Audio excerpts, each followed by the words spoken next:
Madam President, on July 16, 1945, the first atomic bomb was exploded at the Trinity site in New Mexico.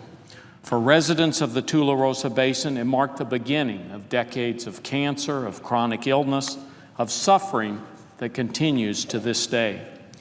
Next month, there will be a candlelight vigil organized by the Tularosa Basin Downwinders Consortium.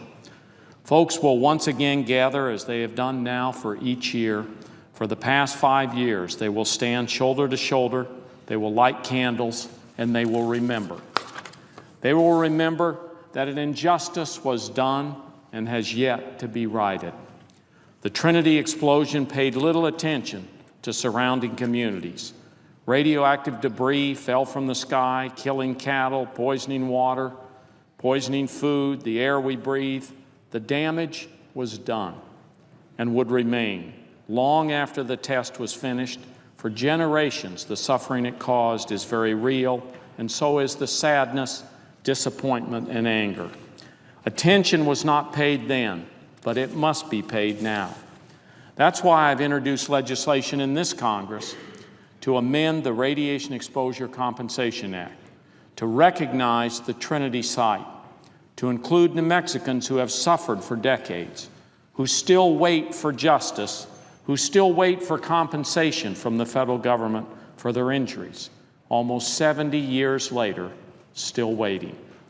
We can't change the past, we can't restore the lives of those who have passed away, or erase the years of health problems, the years of suffering endured by too many and for too long, but fair compensation will make a difference and provide badly needed help.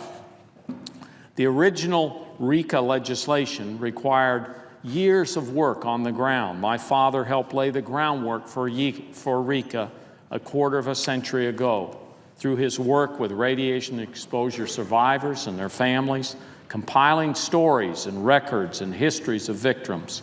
The Tularosa Basin Downwinders Consortium continues this critical work, and I encourage them to keep up the fight. This is a bipartisan effort and driven by simple fairness for American citizens who should have been helped but were ignored instead. Our bill would expand the downwind exposure area to include 7 states from the Trinity and Nevada test sites, and would include Guam from the Pacific site.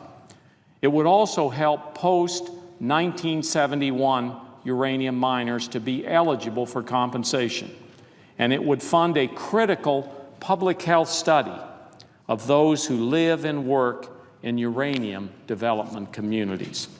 I will continue to push for this legislation. It's the right thing to do, and we should get it done. When folks gather in Tularosa and stand together as candles flicker in the New Mexico sky, we will take a moment and remember those who have been affected by cancer, who have been brought down by radiation-related diseases. We will remember those who have passed away and those who continue to suffer, and offer our prayers and support to those who are still fighting. We stand with you. We know you have suffered. We know justice has not been done, and we will not rest until it is. I want to commend the Tularosa Downwinders Consortium, folks like Tina Cordover and the late Fred Tyler, who will be greatly missed, great advocates, dedicated, committed, refusing to give up. Thank you for making your voices heard, for making your stories known, and for not giving up the fight. Together, we will keep working for fairness until the day comes when we can stand together in Tularosa and light candles of celebration that justice has been done. Madam Chair, I yield the floor.